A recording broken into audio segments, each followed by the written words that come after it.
कि एक किसी देश में एक राजा राज्य करता था जो बड़ा ही जालिम सम्राट था। उस सम्राट को अपनी पुत्री से बहुत नफरत थी। जब एक दिन उसके यहाँ एक बेटी ने जन्म लिया तो उसने अपनी बेटी को अपने बेटे के हाथ जंगल में मरवाने के लिए भेज दिया। सम्राट ने अपने बेटे को हुक्म दिया था कि उस बेटी को मारकर उसकी आंखें निकाल लाओ। कहानी का थोड़ा ही हिस्सा सुन राजा को एहसास हुआ कि यह तो मेरी कहानी है जो आज सालों पहले घटी थी। राजा खुश होकर उसने उन योगियों के पास अपनी मोतियों की माला फेंकते हुए कहा कि कहानी को आगे कहाँ जाए। जब रानी चंद्रकिरण ने किस्सा को आगे सुनाते हुए बोली, जब उसका भाई उसको राजकुमारी को जंगल लेकर से मारने पहुंचा, अपनी माँ से पता चला था कि वह उसकी सगी बहन है, तो दया आई जिसकी वजह से उसे जंगल में छोड़ हिरण को मार उसकी आंखों को लेकर वापस चला आया। महल लौट राजा को हिरण की आंखों को देते हुए कहा, मैंने उस लड़की को मार दिया है। रानी अपनी कहानी को आगे बढ़ाते हुए कहा, जब उसका भाई उस राजकुमारी को जंगल में छोड़कर आया तब वह बेचारी राजकुमारी युवती जंगल में भूख प्यास से व्याकुल हो इधर उधर भटकने लगी और भूख लगने पर वृक्षों के पत्ते और फल फूल खाकर अपना पेट भर लिया करती थी। इसी तरह वह अपने आप को जीवित रखती। जंगल में रहते हुए उसके तन के कपड़े तक फट गए। इतना सुन सभा में बैठे राजा की आंखों से आंसू निकल आए। अपने किए पर बहुत पश्चाताप हुआ और उसे लगा कि उसकी बेटी अभी भी जिंदा है। फिर आगे रानी चंद्रकिरण अपने कहानी को कहते हुए बोली, एक दिन वह बेवश राजकुमारी जब फल इकट्ठा कर रही थी तभी एक देश का राजा अपने मार्ग को भूलकर वहीं आ पहुंचा। थका हुआ राजा विश्राम के लिए जैसे ही पेड़ के नीचे बैठा तभी उसकी नजर उस लड़की पर पड़ी जो कि निर्वस्त्र थी। तो वह राजा इतना सच्चा और भला था कि मौके का फायदा उठाने की जगह उसको अपना चादर उस रानी को बदन ढकने के लिए दी और उस राजकुमारी से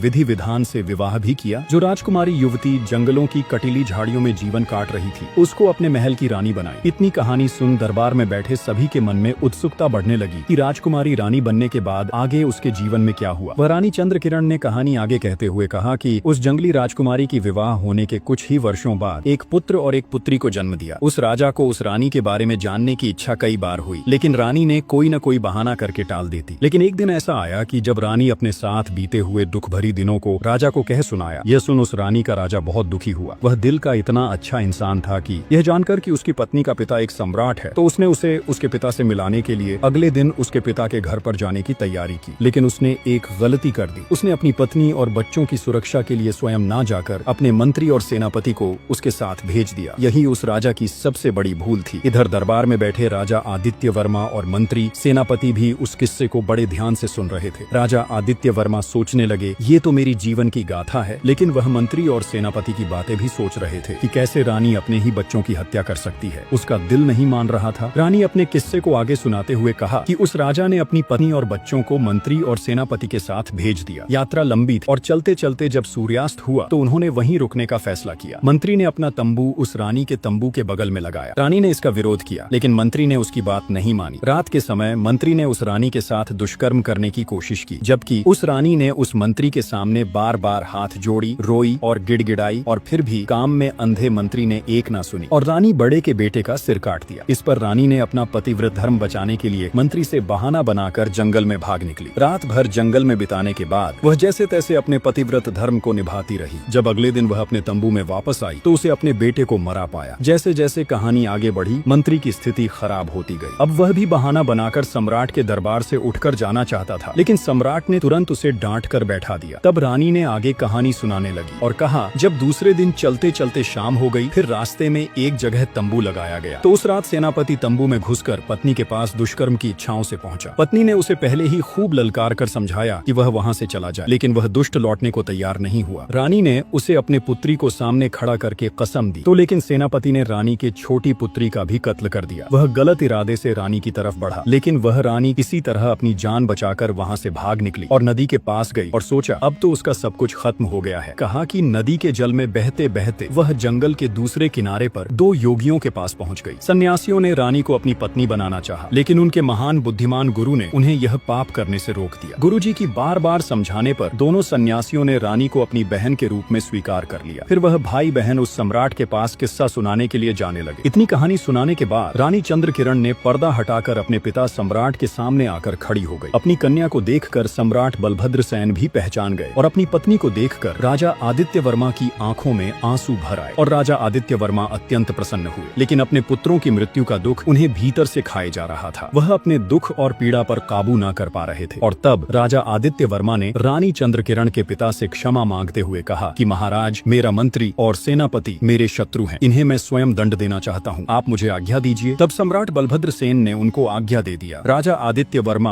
आज्ञा पाकर मंत्री और सेनापति का सिर काट डाला। उधर सम्राट बलभद्र सेन ने अपनी बेटी को सीने से लगा लिया और बार बार उससे अपने बुरे कर्म के लिए क्षमा मांगने लगा। रानी ने अपने पिता को क्षमा कर दिया। इस प्रकार रानी अपने पति राजा आदित्य वर्मा के साथ कुछ दिन तक अपने पिता के घर पर रही और फिर उसके पिता ने बड़ी धूमधाम से उसकी विदाई की। राजा आदित्य वर्मा ने अपनी पत्नी को लेकर अपने नगर लौट आए और खुशी खुशी समय व्यतीत करने लगे। कुछ ही समय में रानी ने 2 बेटों को जन्म दिया और उनकी खोई हुई खुशी लौट आई। निष्कर्ष, यह कहानी केवल रानी चंद्रकिरण की नहीं बल्कि हर उस नारी की गाथा है जो जन्म से ही अस्वीकार की गई, छल और विश्वासघात का शिकार बनी, लेकिन फिर भी अपने सत्य, सतीत्व और धैर्य को कभी नहीं छोड़ा। अंधेरे जंगलों में, छल के महलों में और अपमान के तंबुओं में भी अपनी गरिमा को जीवित रखा। यह कथा बताती है कि जब दुनिया नारी की आबरू लूटने पर आमादा हो, जब अपने ही पति और पिता विश्वासघात करे, तब भी एक स्त्री ईश्वर में विश्वास रखकर अपनी अस्तित्व की रक्षा कर सकती है। यह दिखाती है कि कैसे एक माँ अपनी संतान की रक्षा के लिए मृत्यु से भी जूझती है और कैसे एक बहन, एक पत्नी, एक पुत्री बनकर संसार को झकझोर देने वाली सच्चाई को उजागर करती है। चंद्रकिरण का संयम, साहस और चातुर्य यह सिद्ध करता है कि अत्याचार कितना भी छुपा हो, समय आने पर सत्य स्वयं दरबार में खड़ा हो जाता है। मंत्री और सेनापति जैसे शक्तिशाली पुरुष जब न्याय की दीवारों के सामने दोषी सिद्ध होते हैं, तब यह प्रमाणित हो जाता है कि पाप का घड़ा एक दिन फूटता ही है। और अंत में रानी की क्षमा भावना, अपने साथ हुए अत्याचारों को भुलाकर सबको माफ कर देना, यह सिखाता है कि सच्ची नारी प्रतिशोध से नहीं, प्रेम और क्षमा से अपना जीवन संवारती है। प्रिय दोस्तों, ये कहानी कैसी लगी कमेंट में जरूर बताएं और अगली कहानी किस टॉपिक पर लानी चाहिए वह भी कमेंट में बताएं। अंत तक बने रहने के लिए धन्यवाद।